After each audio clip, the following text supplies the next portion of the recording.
Magandang umaga, ngayon po ay araw ng Miyerkules, August 21, 2024. Update muna tayo sa lagay ng panahon.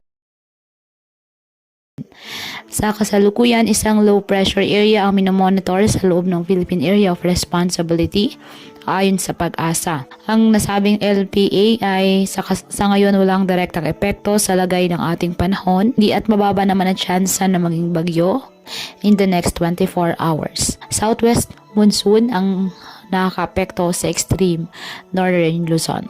Ngayong araw asahan ng maulap na bahagyang maulap hanggang sa maulap na kalangitan with isolated rain showers or thunderstorms sa Batanes at Babuyan Islands na dulot ng southwest monsoon. Apektado naman ng mga localized thunderstorms ang Metro Manila at nalalabing bahagi ng ating bansa. Kaya patuloy po natin na pinag-iingat ang ating mga kababayan sa banta po ng mga pagbaha at pagguho ng lupa, lalo na po kapag may malalakas na ulan, at ugaliin na magdala palagi ng payong o kahit anumang panangga sa ulan sa tuwing lalabas po ng ating mga tahanan. At yan po muna ang update sa lagay ng panahon ngayong araw. Muli patuloy po tayo na mag-ingat at palaging tandaan, God loves you. Stay safe and God bless.